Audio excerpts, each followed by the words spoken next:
أعوذ بالله من الشيطان الرجيم بسم الله الرحمن الرحيم. Kaum muslimin yang dirahmati oleh Allah Subhanahu wa taala. Kisah selanjutnya adalah kisah istighfar dari seorang ibu yang anaknya dalam keadaan sakit, akan tapi dia tidak mampu untuk membawa anaknya tersebut ke rumah sakit ataupun kepada dokter. Kaum muslimin yang dirahmati oleh Allah Subhanahu wa taala. Kisah ini terjadi di wilayah Kashmir. Kashmir adalah daerah perbatasan antara India dan Pakistan.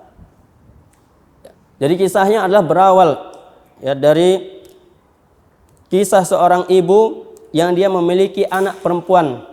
Sedangkan anak perempuannya tersebut dalam keadaan sakit. Sakit tersebut adalah sakit tulang, di bagian tulangnya. Dan ibu ini sudah berusaha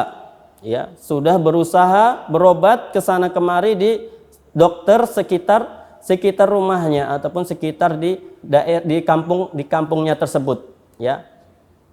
Akan tetapi setiap dokter yang dia datangi, mereka hanya mengatakan hanya ada satu dokter saja yang bisa mengobati ataupun yang bisa mengoperasi penyakit tulang anak ibu ini.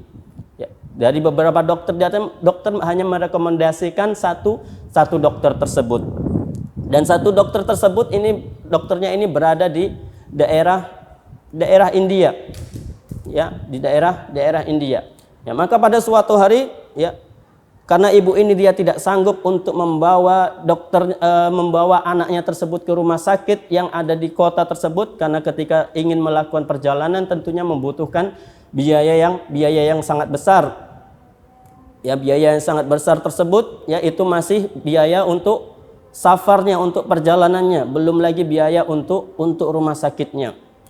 Maka kemudian ibu ini hanya memperbanyak istighfar kepada Allah Subhanahu wa taala dan sambil berdoa kepada Allah Subhanahu wa taala semoga Allah memberikan kesembuhan kepada anaknya tersebut. Jadi pada suatu hari dokter tersebut akan melakukan sebuah seminar. Yang seminar ini diadakan di sebuah daerah yang melewati kota Kashmir ini. Melewati kota Kashmir ini. Ketika dokter ini berada di bandara, sang pilot mengatakan bahwasanya pesawatnya ini tidak bisa melanjutkan perjalanan, tidak bisa terbang karena ada badai, ataupun dalam cuacanya waktu tersebut adalah cuaca yang sangat buruk. Maka kemudian dokter ini bertanya kepada asistennya, berapa jam kalau melakukan perjalanan dengan menggunakan mobil dari bandara tersebut ke tempat dia mengisi seminar tersebut. Maka asistennya mengatakan itu sekitar 6 jam. Maka dia lihat jam, masih ada waktu.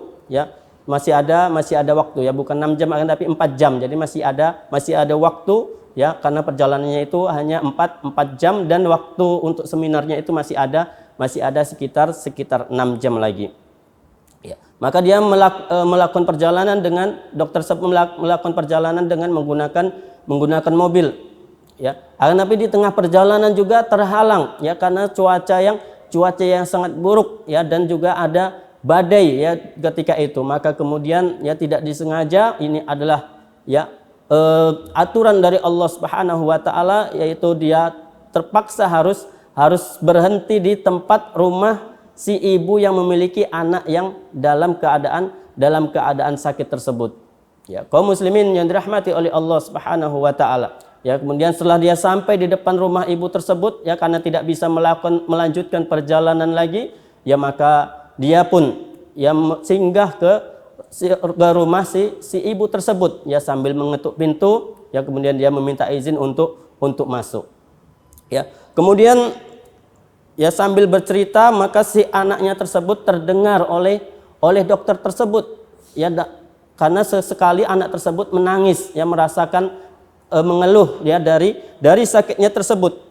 Maka sang dokter pun bertanya kepada kepada sang ibu tersebut, ya, sakit apa anakmu ini? Ya, maka sang dokter tersebut, sang ibu tersebut mengatakan, ya, sakit tulang. Ya, kenapa tidak dibawa ke rumah sakit? Ya, maka sang ibu tersebut mengatakan, sudah saya bawa ke rumah sakit, ya, akan tetapi pihak rumah sakit ya hanya merekomendasikan satu dokter saja, yaitu si fulan, yang menyebutkan nama dokter yang datang tersebut. Ya, kaum muslimin yang dirahmati oleh Allah Subhanahu wa taala. Ya, maka kemudian dokter tersebut pun mengatakan, Allahu Akbar.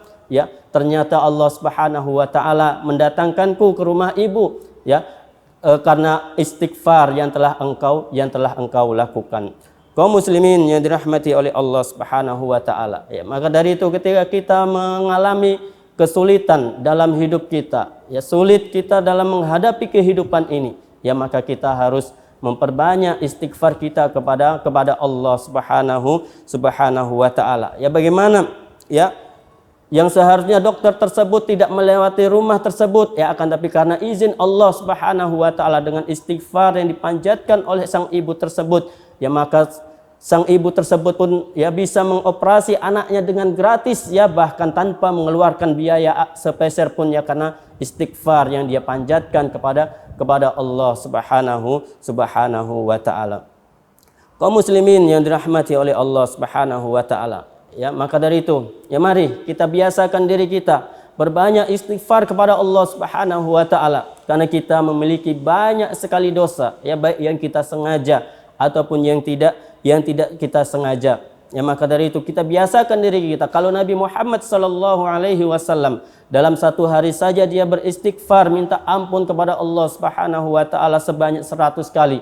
Ya, maka bagaimana lagi dengan kita yang kita sudah banyak sekali, ya, dilumuri dosa, banyak sekali perbuatan dosa yang kita lakukan. Maka dari itu kita perbanyak istighfar kita kepada Allah Subhanahu wa taala, ya. Bagaimana juga, ya, Ibnu Taimiyah, ya, juga dalam ketika dia mengalami kesulitan, dia tidak bisa memecahkan masalah, ya, maka dia juga beristighfar kepada Allah Subhanahu wa taala. Ya, dalam satu kisah disebutkan dia beristighfar sebanyak 1000 kali, ya, karena setelah dia beristighfar kepada Allah sebanyak 1000 kali, maka kemudian dia mendapatkan jalan keluar yang diberikan oleh Allah Subhanahu wa taala. Inilah sesuai dengan yang disebutkan oleh Rasul sallallahu alaihi wasallam, ya, man aktsara minal istighfar ja'alallahu lahu min kulli hammin farajan. Barang siapa yang memperbanyak istighfar, maka Allah akan menjadikannya kemudahan dari setiap kesusahan. Wa kul min kulli hammin farajan, dan setiap kesusahan itu jalan keluar. Kaum muslimin yang dirahmati oleh Allah Subhanahu wa taala. Semoga beberapa kisah yang kita sebutkan tadi dapat bermanfaat untuk kita semua dan menjadikan motivasi bagi kita untuk memperbanyak istighfar kita kepada Allah Subhanahu wa taala. Ya, subhanakallahumma bihamdika asyhadu an la ilaha illa anta astaghfiruka wa atubu ilaik. Wassalamualaikum warahmatullahi wabarakatuh.